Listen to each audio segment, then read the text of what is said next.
ये मान लिया नीचे अनु पानी, नीचे क्या है पानी है, और ऊपर हवा है, ऊपर क्या है हवा।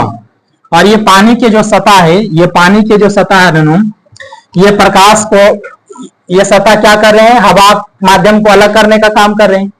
हवा माध्यम को क्या कर रहे हैं, अलग करने का काम कर रहे हैं। तो जब प्रकाश की किरणें एक माध्यम से दूसरे माध्यम में प्रवेश करती है, जब प्रकाश की किरणें एक माध्यम से, एक पारदर्शी माध्यम से दूसरे पारदर्शी माध्यम में प्रवेश करती है, तो ये अब इसे निकलना चाहिए सीधे, ठीक, लेकिन ये सीधे ना निकल करके क्या होते हैं, अपने पूर्व पथ से विचलित हो जाते हैं, यानी मुड़ जाते हैं। क्या होते हैं, मुड़ जाते हैं। हवा से जब प्रकाश पानी में प्रवेश किया है, तो पानी में इसका क्या हुआ, पानी में प्रकाश की किरणें मुड़ गई, पानी में प्रकाश की किरणें क्या हो गई, मुड़ गई। तो इसी मुड़ घटना को ही कहते हैं प्रकाश का आवर्तन कहते हैं। क्या कहते हैं इस घटना को, प्रकाश का आवर्तन। बात समझ रहे हैं। अब आगे देखिएगा, फिर ये मान लिया जाए कांच है, ये क्या है कांच, और उधर हवा है या पानी ही रखिए, हवा बोलिए, ठीक, ऊपर हवा है। तो प्रकाश की किरणें कांच से होकर के इस तरह से इसे सीधे जाना चाहिए, सीधे जाना चाहिए कि नहीं। कांच से जब प्रकाश की किरणें हवा में गई, तो ये क्या हुआ, ऐसे हो गया, ठीक। तो ये प्रकाश का जो मुड़ना हो रहा है, विचलन हो रहा है अपने पूर्व पथ से, इसी को क्या कहते हैं, प्रकाश का आवर्तन कहते हैं। क्या कहते हैं, प्रकाश का आवर्तन कहने मतलब हम लोग याद रखेंगे। और ये चीजें ध्यान रखना है कि प्रकाश के परावर्तन तब होगा जब प्रकाश की किरणें एक माध्यम से दूसरे माध्यम में तिरछी प्रवेश करेगी। कैसे प्रवेश करेगी, तिरछी प्रवेश करेगी, तो प्रकाश का आवर्तन होगा, अन्यथा क्या होगा, प्रकाश का आवर्तन नहीं होगा, ठीक। तिरछी बात समझ रहे नहीं, तिरछी प्रवेश करेगी दूसरे माध्यम में, तो परावर्तन तो होने के लिए परावर्तन में क्या था, कैसे प्रवेश करे, तिरछा करे चाहे लंबवत करे, प्रकाश का परावर्तन होता था वहां पर, ठीक। लेकिन यहाँ शर्त है क्या कि जब एक माध्यम से दूसरे माध्यम में प्रकाश की किरणें जाएगी, तो तिरछी प्रवेश करने पर ही प्रकाश का आवर्तन की घटना घटेगा, अन्यथा क्या होगा, नहीं होगा। क्यों, क्योंकि जब प्रकाश की किरणें लंबवत रूप से पड़ती है, तो ये प्रकाश की किरणें मुड़ती है नहीं, बल्कि क्या होता है, सीधे पार कर जाती है। सीधे पार करना, पथ से मुड़ता है तब कहलाता अपवर्तन। क्या ये पथ से मुड़ा, पथ में इसका विचलन हुआ, या अपने पूर्व पथ से मुड़ा, नहीं मुड़ा। जब मुड़ा ही नहीं तो क्या अपवर्तन कहेंगे प्रकाश का। तो प्रकाश का अपवर्तन होने के लिए क्या होना चाहिए कि प्रकाश के किरणें तिरछी एक माध्यम से दूसरे माध्यम में प्रवेश करना चाहिए, और दो पारदर्शी माध्यम होना चाहिए। क्या होना चाहिए, दो पारदर्शी माध्यम होना चाहिए। क्या इतना बात समझ चुके हैं। तो प्रकाश का आवर्तन क्या है, जब क्या बोलेंगे कि जब प्रकाश की किरणें एक पारदर्शी माध्यम से दूसरे पारदर्शी माध्यम में प्रवेश करती है, तो वह अपने पूर्व पथ से क्या होती है, विचलित हो जाती है। इसी को ही क्या कहते हैं, प्रकाश का आवर्तन। इस घटना को क्या कहते हैं, प्रकाश का आवर्तन। अब आगे सुनिएगा, अलग करने वाली दो माध्यमों को अलग करने वाली सतह पर पड़ती है, जिस बिंदु पर पड़ती है प्रकाश की किरणों, उसे कहते हैं आपतन बिंदु। क्या कहते हैं, आपतन। यहाँ प्रकाश के आवर्तन में समझेंगे। और आपतन बिंदु पर खींचा गया लंब क्या कहलाता है, अभिलंब। ध्यान से सुनिएगा, आपतन बिंदु पर खींचा गया लंब क्या कहलाता है, अभिलंब। यहाँ भी देख लिखेंगे इसे, तो आपतन बिंदु पर खींचा गया लंब क्या कहलाएगा, अभिलंब। क्या कहलाएगा, अभिलंब। और यहाँ ध्यान देंगे कि आने वाली एक माध्यम से दूसरे माध्यम में आने वाली किरणों को कहते हैं आपतित किरण। क्या कहते हैं, यहाँ पर आपतित किरण क्या कहेंगे, एक माध्यम से दूसरे माध्यम में आने वाली, एक माध्यम से माध्यम में आने वाली प्रकाश की किरणों को क्या कहते हैं, आपतित किरण। क्या कहते हैं, आपतित किरण कहते हैं। और दूसरे माध्यम में जो किरणें जाकर के मुड़ जाती है, मुड़ी हुई किरणों को कहते हैं अपवर्तित किरण। क्या कहते हैं, अपवर्तित किरण कहते हैं। जो किरणें मुड़ गई है उसे क्या कहेंगे, अपवर्तित किरण। और आपतन बिंदु पर डाला गया लंब क्या कहलाता है, अभिलंब। ये क्या कहलाएंगे, अभिलंब कहलाता है, ठीक, अभिलंब कहलाता है। तो ध्यान देंगे, इसमें देखा जाए इस किरण को क्या कहेंगे, माध्यम में आ रही है किरणें, माध्यम में आ रही है नहीं, तो इसे माध्यम में, ठीक, तो इसे क्या कहेंगे, आपतित किरण, आपतित किरण। और ये जो विचलन हुआ, जो पथ से मुड़ा उसे क्या कहेंगे, जिसका अपवर्तन हुआ उसे अपवर्तित किरण कहेंगे। कौन सा किरण कहेंगे, अपवर्तित किरण कहेंगे। ध्यान से देखिएगा आप लोग, ठीक समझने का आप कीजिएगा। और ये क्या है, अभिलंब, जो लंब डाला जाता है उसे क्या कहते हैं, अभिलंब, अभिलंब। और आगे कुछ समझेंगे यहां पर, ये आपतित किरण, आपतित किरण, आपतित किरण और अभिलंब के बीच जो कोण बनता है उसे कहते हैं आपतन कोण। क्या कहते हैं, आपतन कोण कहते हैं। आपतित किरण और अभिलंब के बीच जो कोण बनता है उसे क्या कहते हैं, आपतन कोण। और जो अपवर्तित किरण और आपतन अभिलंब, अपवर्तित किरण और अभिलंब के बीच जो कोण बनता है उसे कहते हैं, ये आपतन कोण नहीं हुआ, आपतन कोण। और ये होता है अपवर्तन कोण। क्या होता है, अपवर्तन। वहां परावर्तन कोण होता तो यहाँ पर अपवर्तन नहीं हुआ, तो यहाँ अपवर्तन कोण कहेंगे। क्या कहेंगे, अपवर्तन कोण कहेंगे। तो यहाँ पर समझिए ये कौन कोण होगा, बोलिए, आपतन कोण की अपवर्तन कोण। ये कौन कोण होगा, अपवर्तन कोण। ये कौन कोण हुआ, अपवर्तन कोण। और ये कौन कोण हुआ, आपतन कोण। और यहाँ पर एक चीज आप लोग गौर कर रहे होंगे, सुनिएगा ध्यान से, यहाँ पर गौर कर रहे होंगे कि जब प्रकाश की किरणें हवा से पानी में गई, हवा से क्या पानी में गई है, ठीक, और पानी में जाने के बाद जो अपवर्तन हुआ, इसमें देखिए ना आपतन कोण का मान बड़ा और अपवर्तन कोण का मान छोटा नजर आ रहा है ना। आपतन कोण का मान क्या आ रहा है, बड़ा, अपवर्तन कोण का मान क्या होता है, छोटा।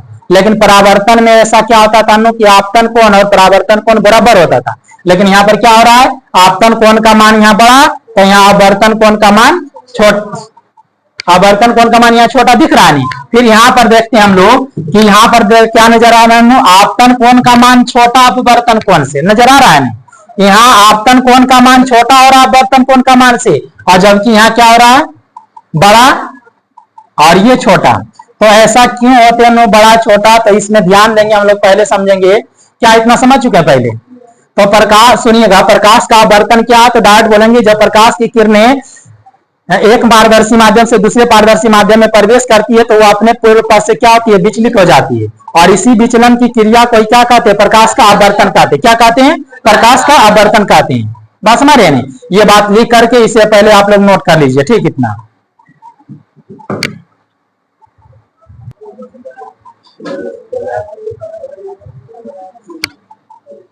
चलिए सुनिए ना, पहले जो प्रकाश में थी, जब प्रकाश का, सुनिएगा ध्यान से, आपतन कोण का मान कहीं बड़ा होता है कहीं छोटा होता है। यहाँ आपतन कोण का मान बड़ा है, तो यहाँ आपतन कोण का मान क्या है ननू, यहाँ आपतन कोण का मान बड़ा है, तो यहाँ आपतन कोण, सॉरी, यहाँ आपतन कोण का मान क्या है, यहाँ आपतन कोण का मान छोटा है, तो यहाँ आपतन कोण का मान क्या बड़ा है। तो इस तरह से हम लोग देखें ना कि प्रकाश का आवर्तन क्या है, कि जब प्रकाश की किरणें एक पारदर्शी माध्यम से दूसरे माध्यम में जाती है तो वह अपने पूर्व पथ से क्या हो जाती है, विचलित हो जाती है। यही घटना को क्या कहते हैं, प्रकाश का आवर्तन। और प्रकाश का आवर्तन होने के लिए प्रकाश की किरणें कैसे जाना चाहिए एक माध्यम से दूसरे माध्यम में, तिरछी। कैसे प्रवेश करना चाहिए, तिरछी।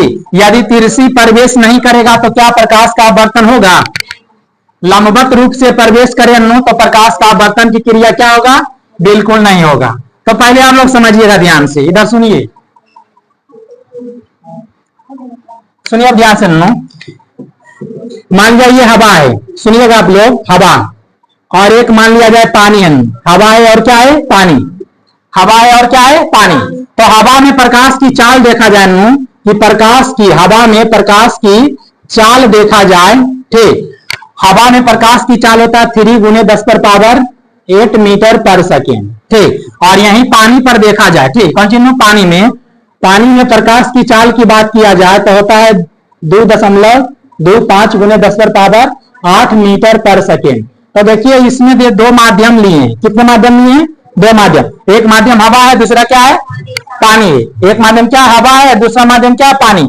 तो यहाँ पर आप लोग देखेंगे हम लोग कि यहाँ जो प्रकाश की चाल जो है किसमें ज्यादा है, किसमें चाल प्रकाश की ज्यादा है, हवा में कि पानी में। हवा में प्रकाश की ज्यादा चाल है, तो इसीलिए हवा को कहा जाता है पानी की अपेक्षा हवा है क्या, विरल माध्यम। ये क्या हो जाएगा, विरल माध्यम, विरल माध्यम हो जाएगा। और पानी को क्या कहा देंगे, सघन माध्यम। क्या बोलेंगे, सघन माध्यम। चाबी दे दो निकाल के, सघन माध्यम। क्या होगा? विरल माध्यम और सघन माध्यम। चाबी रुकिए, आप लोग अभी वहीं पर रहिए, ये ऊपर में ही पढ़ा देंगे, अभी जाइए नहीं, यहीं पर जा खेलो तब तक वहां पर। चाबी वहां पर कुछ है जहाँ जो कहा जो जाओगे चाबी लेकर, जल्दी जाओ। सुनिए ना ध्यान से। तो इसमें देखिएगा, जिस दो माध्यम में, यानी जिस माध्यम में प्रकाश की चाल ज्यादा होगा वो होगा विरल माध्यम, और जिस माध्यम में प्रकाश की चाल क्या होगा? कम होगा, वो क्या होगा? सघन माध्यम। और देखा जाए कि कांच अगर जो लिया जाए, कांच की भी चर्चा किए थे। कांच में प्रकाश की चाल की चर्चा किया जाए तो होता है 2 × 10⁻8 मीटर पर सेकेंड। तो ये देखिएगा तो पानी और, सुनिएगा, हवा और पानी से ज्यादा सघन कौन है? कांच। कांच में देखिए प्रकाश की चाल क्या कम है कि नहीं? इसमें प्रकाश की चाल कम है। कांच, हवा पानी में देखा जाए तो इसमें क्या है? कांच क्या है? हवा और पानी की अपेक्षा सघन माध्यम है, ठीक। तो ऐसा इसलिए होता है, ध्यान दीजिएगा आप लोग, कि जिसमें प्रकाश की चाल ज्यादा होगा, जिसमें प्रकाश की चाल ज्यादा होगा वे प्रकाश की किरणें अभिलंब से दूर भागेगा, और जिसमें प्रकाश की चाल कम होगा तो उसमें प्रकाश की किरणें अभिलंब की ओर मुड़ेगा। कम रहने पर क्या होगा? अभिलंब की ओर मुड़ेगा, ठीक। जैसे यहां पर हम आप लोग को बता रहे थे नूनू, जैसे प्रकाश की किरणें, ये मान लिया नीचे पानी है, नीचे क्या है? पानी है, ऊपर क्या है? हवा है, ऊपर क्या है? वायु। तो प्रकाश की किरणें वायु से चल करके आया में पानी में, वायु से चलकर क्या आएगा? इस सीधे ना निकल करके कैसे निकलती है? इधर मुड़ जाती है, और इस पर खींचा गया लंब क्या कहलाता है? अभिलंब। तो देखिए रीजन क्या है कि प्रकाश की किरणें जो आती है विरल माध्यम से सघन माध्यम में, तो ये किधर मुड़ता? अभिलंब की ओर। क्या मुड़ती है? अभिलंब की ओर। और यही जब प्रकाश की किरणें, ध्यान दीजिएगा, प्रकाश की किरणें, ये प्रकाश की किरणें इधर से जाएगी सघन माध्यम से विरल माध्यम में, तो ये सीधे ना निकल करके ये क्या होते हैं? अभिलंब से दूर भागती है। तो इस तरह से देखिएगा कि यहां पर देखिए अभिलंब के साथ जो कोण बना, इस कोण को क्या कहेंगे? आपतित कोण, आपतन कोण, आपतन कोण कहेंगे। और इस कोण को क्या कहेंगे? अपवर्तन कोण बोलेंगे। कौन सा कोण कहेंगे? अपवर्तन कोण। और ये कौन हुआ? जब हवा से पानी में जा रही है तो आपतन कोण होगा नहीं ये। और ये कौन होगा ना जो अभिलंब के साथ कोण बना रही है? कौन होगा? अपवर्तन कोण, ठीक। और एक ही जगह लिख रहे हैं तो इस तरह से आप लोग को दिक्कत हो रहा होगा, इसे एक अलग बना देते हैं, ठीक। ये आपतन कोण हो गया नहीं। और ये कौन होगा? अपवर्तन कोण। ये कौन होगा? अपवर्तन कोण। अब आगे और समझिए यहां पर एक इधर कांच बनाते हैं, ठीक। नीचे क्या है? मान लिया है कांच, ये ठीक। कांच से प्रकाश की किरणें क्या कर रही है? कांच से हवा में जा रही है। इधर क्या है? हवा, और यहाँ क्या है? कांच। तो कांच सघन हो गया, इसमें प्रकाश की चाल क्या होता है? हवा से कम होता है, ठीक। तो ये सघन हो गया। और ये प्रकाश की किरणें इन्हें कैसे निकालना चाहिए? इसे सीधे निकलना चाहिए, लेकिन ये क्या होता है? इसे जाता है, अभिलंब से दूर भागता है। और यहाँ देखिए, यहाँ पर क्या होगा? आपतन कोण, आपतन, इसे क्या कहेंगे? आपतन कोण। और इस कोण को क्या कहेंगे? अपवर्तन कोण। इस कोण को क्या कहेंगे? अपवर्तन कोण कहेंगे। तो ध्यान दीजिएगा नूनू कि प्रकाश की किरणें और हवा क्या हो गया? हवा को कौन सा माध्यम कहेंगे? इसे देखिए सघन बोल रहे हैं, विरल माध्यम। ये क्या हो गया? विरल माध्यम। और ये पानी जो है इधर नीचे क्या है? पानी है। नीचे मान लिया पानी है, तो ये क्या हो गया? सघन। बस समझ रहे हैं? सघन। तो हवा से, शांत सुनिए, इसमें एक चीज बात आप लोग याद रखिएगा, ये हवा है तो इसमें अगर जो जब प्रकाश की किरणें विरल माध्यम से सघन माध्यम में जाती है तो अभिलंब की ओर मुड़ती है। और अभिलंब की ओर मुड़ने के कारण क्या होता है? आपतन कोण का मान बड़ा रहता है और अपवर्तन कोण का मान क्या हो जाता है? छोटा। अपवर्तन कोण का मान क्या हो जाता है? छोटा। और इसमें क्या है? जब सघन माध्यम, ये कांच कैसा माध्यम? सघन। क्यों? क्योंकि कांच में प्रकाश की चाल क्या होता है? कम। और हवा क्या होगा? विरल माध्यम। तो देखिएगा आज यहाँ पर क्या कि जब प्रकाश की किरणें कांच से हवा में प्रवेश किया है तो यहां पर देखिए आपतन कोण का मान, आपतन कोण का मान अपवर्तन कोण के मान से छोटा है। आपतन कोण का मान अपवर्तन कोण के मान से क्या है, छोटा है। बात समझ रहे हम। तो इस तरह से पूछा जाता है उन्होंने, सुनिएगा ध्यान से, कि जब प्रकाश की किरणें, ऐसे पूछेगा कि प्रकाश की किरणें सघन माध्यम से विरल माध्यम में प्रवेश करती है, तो आपतन कोण का मान, सुनिएगा, आपतन कोण का मान अपवर्तन कोण के मान से क्या होगा, बड़ा होगा, छोटा होगा, बराबर होगा, इनमें से कोई नहीं होगा। सघन माध्यम से विरल माध्यम में जा रहा है तो आपतन कोण का मान क्या होगा, छोटा, और अपवर्तन कोण का मान क्या होगा, बड़ा। समझ बात को।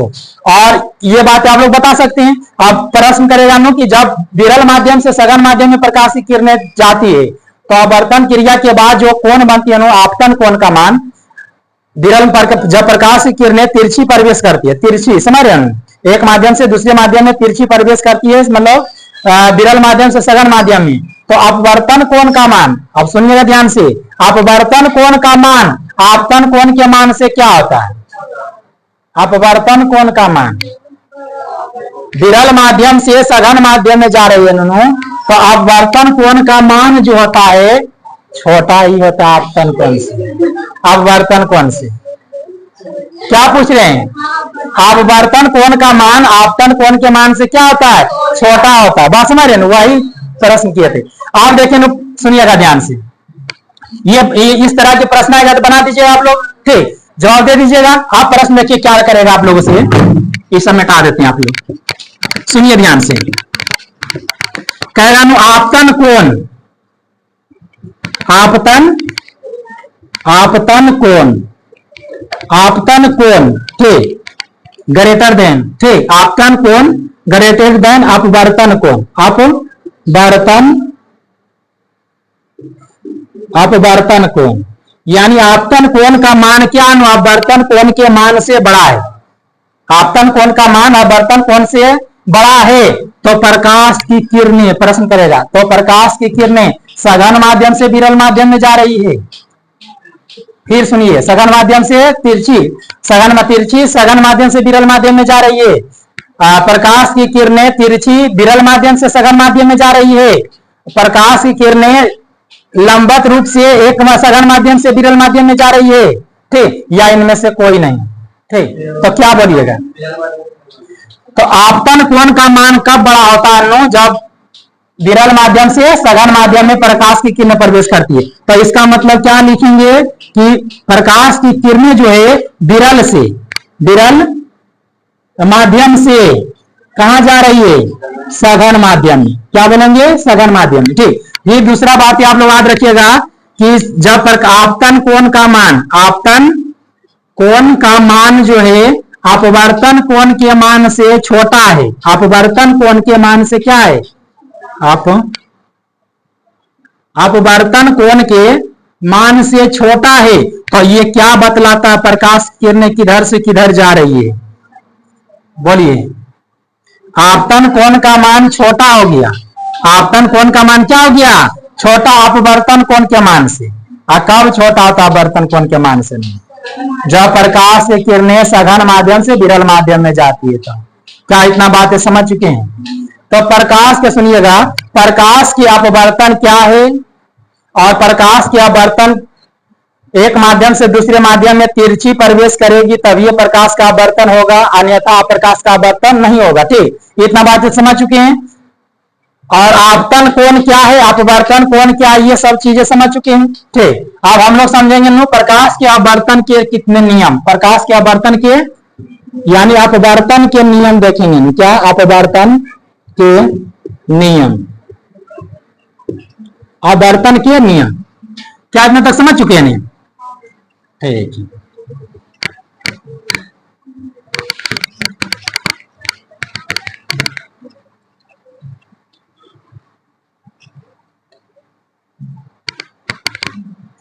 आपतन कोण अपवर्तन कोण के मान आ रही है, जान चुके हैं, ठीक। अब आगे सुनिए, अपवर्तन, अपवर्तन के नियम क्या है, ठीक।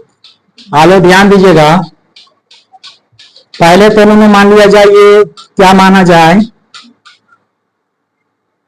कांच लिख दें और इधर पानी है, ऊपर क्या है, पानी, पानी में प्रकाश की चाल क्या होता है, कम कि ज्यादा, आकाश से ज्यादा होता है। ठीक, तो ये पानी क्या हो जाएगा, कौन माध्यम, सघन। और ये कांच क्या हो जाएगा, विरल। कांच क्या हो जाएगा, तो ये विरल होगा। हाँ तो बोलिए नहीं, ये होगा क्या, विरल। और ये क्या होगा, सघन। कांच में प्रकाश की चाल होता है, आप लोग को बताया गया है कि 2 × 10⁸ मीटर पर सेकेंड। ठीक, और जबकि पानी में कितना होता है, 2.25 × 10⁸ मीटर पर सेकेंड। ये होता है ना, ये बात आप लोग जानिएगा। तो इसमें देखिए प्रकाश की चाल ज्यादा है तो विरल हो गया, और कम है तो सघन। कम है तो क्या हो गया, सघन। तो ये चीजें आप लोग जानते हैं। ठीक, इसे हटा देते हैं, अभी विरल सघन जान चुके हैं। तो प्रकाश की किरण देखिएगा कि एक पारदर्शी माध्यम से दूसरे पारदर्शी माध्यम में जा रही है। तो ये क्या होगा, अभिलंब। इसे ये सीधे ना निकल करके क्या होता है, मुड़ जाता है, और इस पर डाला गया लंब क्या कहलाता है, अभिलंब। क्या कहलाता है, अभिलंब। तो इसमें गौर कीजिए, इसको क्या कहते हैं, आवर्तन के नियम के जानने से पहले कुछ बातें बता चुके हैं। इस लंब को क्या कहते हैं, अभिलंब। इस लंब को क्या कहते हैं, अभिलंब। और इसे क्या कहते हैं, आपतित किरण। आने वाली किरण को क्या कहते हैं, आपतित किरण। और इसे क्या कहते हैं, कौन किरण कहेंगे, अपवर्तित, परावर्तित नहीं बोलोगे, अपवर्तित किरण कहेंगे। इसे कौन सा किरण, अपवर्तित। और ये कोण को क्या कहेंगे, आपतन कोण। आपतित किरण और अभिलंब के बीच बने कोण को क्या कहते हैं, आपतन कोण। और ये कौन कौन कहलाएगा, परावर्तन बोल रही है जी, अपवर्तन कोण। क्या बोलेंगे, अपवर्तन कोण। यहां देखिए क्या मान छोटा है, नहीं, आपतन कोण का मान बड़ा, अपवर्तन कोण का मान छोटा। ये क्या बतलाता है कि प्रकाश की किरणें विरल से सघन में जा रही है, विरल से सघन में। और जब आपतन कोण का मान छोटा और अपवर्तन कोण का मान बड़ा, तो समझेंगे क्या कि सघन से विरल में गई है। समझ रहे बात को, ये चीजें भी ध्यान रखना है। तो यहाँ हम पहला नियम जानेंगे इतना तक। प्रकाश के आवर्तन के पहला नियम क्या बोलेंगे, फर्स्ट नियम में, कि आपतित किरण, अपवर्तित किरण, अपवर्तित किरण और अभिलंब, ये तीनों एक ही बिंदु पर होते हैं। ये तीनों क्या होते हैं, एक ही बिंदु पर होते हैं, एक ही बिंदु पर होते हैं। कौन कौन किरण, पहला बोलिएगा यही कि आपतित किरण, अपवर्तित किरण और अभिलंब, ये तीनों क्या होते हैं, एक ही बिंदु पर होते हैं, या एक ही सतह पर, या जो 2 माध्यमों के अलग करने वाले सतह होते हैं उसी पर क्या होते हैं, ये तीनों किरणें एक ही सतह पर होती है। ठीक, या एक ही बिंदु पर, इतना बात याद रहेगा। और दूसरा नियम इसका क्या है कि म्यू बराबर होता है साइन आई बटे साइन आर। म्यू बराबर क्या होता है, साइन आई बटे साइन आर। क्या होता है, साइन आई बटे साइन आर। इसे अस्नेल का नियम भी कहते हैं। इसे क्या कहते हैं, अस्नेल का नियम। इसे क्या बोलते हैं, अस्नेल का नियम भी। तो इसे समझेंगे। दूसरा बात है, कहा जाता है कि किसी खास रंगों के लिए भिन्न भिन्न माध्यमों में, ठीक, आपतन कोण की जया और अपवर्तन कोण की जया, आपतन कोण की जया और अपवर्तन कोण की जया के अनुपात का एक नियतांक होता है।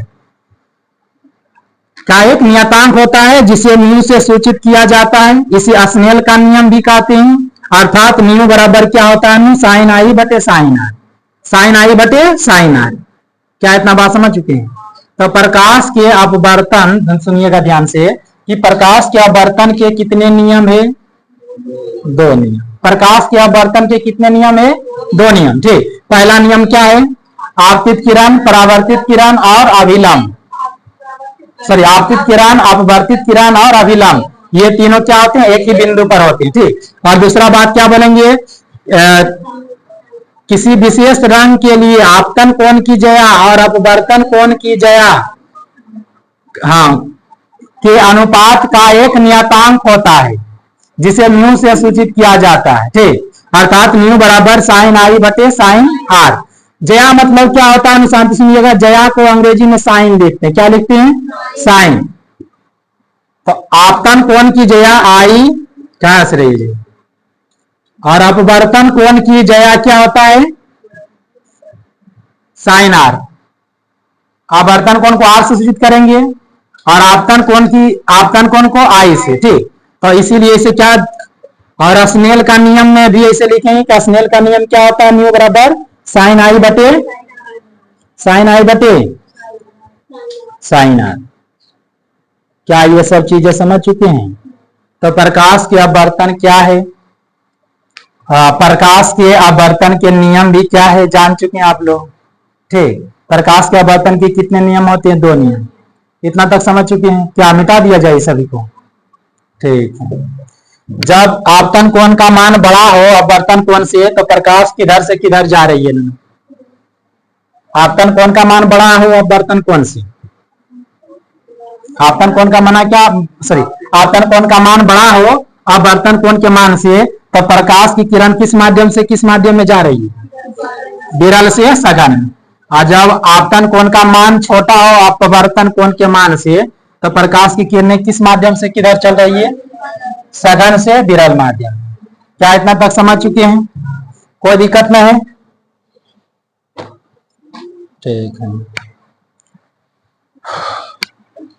अब आगे हम लोग पढ़ेंगे। हम लोग आगे पढ़ने से पहले आप लोग कुछ लिखिए पहले, ठीक।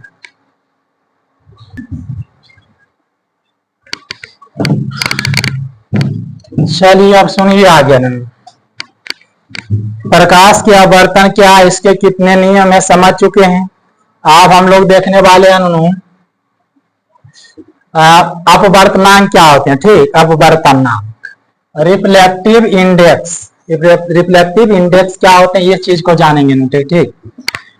तो इसका फॉर्मूला होता है अपवर्तनांक का क्या, निर्वात में क्या, निर्वात में प्रकाश की चाल, निर्वात में प्रकाश की चाल और माध्यम में प्रकाश की चाल के अनुपात को ही क्या कहते हैं? अपवर्तनांक कहते हैं। बात समझ रहे हैं? अपवर्तनांक किसे कहते हैं? तो निर्वात में प्रकाश की चाल, निर्वात में प्रकाश की चाल और जिस माध्यम का अपवर्तनांक पूछा जाए, ये अपवर्तनांक होता है माध्यम का। किसका होता है? ये अपवर्तनांक जो होते हैं माध्यम का अपवर्तनांक होता है, ठीक। ये अपवर्तनांक किसका होता है? माध्यम का। और किसी भी माध्यम का अपवर्तनांक पूछे तो क्या बोलेंगे? निर्वात में प्रकाश की चाल और उस माध्यम में प्रकाश की चाल के अनुपात को क्या कहते हैं? अपवर्तनांक कहते हैं। जैसे पूछा जाए कांच का अपवर्तनांक, क्या पूछा जाए? कांच का अपवर्तनांक, ऊपर चल जाइए लेकर तिरपाला, कांच का अपवर्तनांक पूछा जाए तो क्या बोलेंगे हम? निर्वात में प्रकाश की चाल, निर्वात में प्रकाश की चाल कितना होता है आप लोग को पता होगा? 3 × 10⁸ मीटर पर सेकेंड। क्या होता है कि नहीं? और कांच में प्रकाश की चाल, उस माध्यम में प्रकाश की चाल, यानी जिस माध्यम में पूछा गया उसका बताना, ठीक। तो कांच में प्रकाश की चाल बताना है तो 2 × 10⁸ मीटर पर सेकेंड। तो ये क्या होगा? ये कट गया, बताइए 3/2 तो बराबर कितना? हाफ आया, हाफ आएगा नहीं? 1.5 मतलब 3 का आधा 1.5 होता है, ये इतना। तो कांच का अपवर्तनांक कितना है? 1.5। तो किसी का भी अपवर्तनांक पूछा जाए, जिस माध्यम का अपवर्तनांक पूछा जाए, क्या कहेंगे? निर्वात में प्रकाश की चाल और उस माध्यम की प्रकाश की चाल को याद रखेंगे, आराम से बताएंगे। क्या करेंगे? आराम से बता सकते हैं। और यदि नहीं मालूम रहेगा, ऐसे तो सबका अपवर्तनांक लिख चुके हैं। वायु में अपवर्तनांक कितना होता है? वायु का अपवर्तनांक, बर्फ का क्या होता है, पानी का कितना होता है, क्राउन कांच का कितना होता है, केरोसिन का, कार्बन डाइऑक्साइड का, बेंजीन का, सेंगा नमक का, हीरा का और निर्वात का। और जैसे निर्वाते का पूछ देता हूं कि निर्वात में प्रकाश की चाल क्या होता है, ठीक। निर्वात का अपवर्तनांक बताएं, किसका? निर्वात का। निर्वात का अपवर्तनांक मतलब क्या बोलेंगे कि निर्वात में प्रकाश की चाल आप बटे निर्वात में प्रकाश की चाल। तो कट करके कितना आएगा? 1 आएगा, ठीक। तो यहां देखा जाए तो सबसे कम अपवर्तनांक किसका होता है? निर्वात का। सबसे कम अपवर्तनांक किसका है? निर्वात का। और यहाँ देखा जाए तो सबसे अधिक अपवर्तनांक किसका होता है? तो हीरा का। ये क्वेश्चन आता है, ठीक, कि सबसे अधिक अपवर्तनांक किसका है? हीरा का। सबसे कम अपवर्तनांक किसका है? निर्वात का। और शांति सुनिएगा और ध्यान दीजिएगा बातें कि जिस माध्यम का अपवर्तनांक जितना कम होगा उसमें प्रकाश की चाल उतना ही अधिक होगा। जिस माध्यम, सुनिएगा ध्यान से, कि जिस माध्यम का अपवर्तनांक जितना कम होता है उसमें प्रकाश की चाल क्या होगा? उतना ही अधिक होगा, उतना ही ज्यादा होगा। अपवर्तनांक माध्यम का कम, प्रकाश की चाल अधिक। जैसे देखिए निर्वात में प्रकाश की चाल सबसे अधिक है और सबसे अधिक चाल है, लेकिन इसका अपवर्तनांक कितना? 1 है। और बाकी सब का क्या है? 1 से अधिक है। बाकी सभी का क्या है? 1 से अधिक है। और सबसे कम प्रकाश की चाल किसमें होगा? सबसे कम होगा हीरा में। प्रकाश की चाल पूछा जाए कि सबसे कम प्रकाश की चाल किसमें होगा? तो हीरा में। लेकिन अपवर्तनांक अधिक है इसका। अपवर्तनांक क्या बोलेंगे? अधिक। ये अधिक क्या है? तो अपवर्तनांक। अपवर्तनांक हीरा के क्या है? अधिक। लेकिन इसमें चाल पूछा जाए, प्रकाश की चाल पूछा जाए तो कम सबसे। और निर्वात का अपवर्तनांक क्या है? सबसे कम। सबसे कम अपवर्तनांक किसका होता है? किसका होता है? निर्वात का अपवर्तनांक। तो अपवर्तनांक क्या समझ चुके हैं? अपवर्तनांक के बारे में पूछेंगे, पूछा जाए कि किसी माध्यम का अपवर्तनांक, निर्वात में प्रकाश की चाल और उस माध्यम में प्रकाश की चाल के अनुपात को ही क्या कहते हैं? अपवर्तनांक कहते हैं। और अपवर्तनांक में देखा जाए तो ये क्या होता है? मात्रक रहता है, कट जाता है। क्या अपवर्तनांक का मात्रक होता है? तो इसका अपवर्तनांक का कोई मात्रक नहीं है। अपवर्तनांक का क्या होता है? कोई मात्रक नहीं। और हमें लगता है कि ये सभी अपवर्तनांक को आप लोगों को रखना चाहिए, याद करना चाहिए कि सभी का अपवर्तनांक क्या है, कितना है, आप लोग याद कीजिएगा। खास करके निर्वात का अपवर्तनांक कितना है, हीरा का अपवर्तनांक कितना है, वायु का अपवर्तनांक कितना है, बर्फ का अपवर्तनांक कितना होता है, पानी का अपवर्तनांक कितना होता है, केरोसिन का अपवर्तनांक कितना होता है, कार्बन डाइऑक्साइड का अपवर्तनांक कितना होता है। यानी ये 10 गो जो दिए आपके सामने सभी को याद करना है। वो कांच को जरूर याद रखना है। फिर कांच का अपवर्तनांक पूछा गया तो क्या बताएंगे? पहले आप लोग इतना नोट कीजिए, ठीक।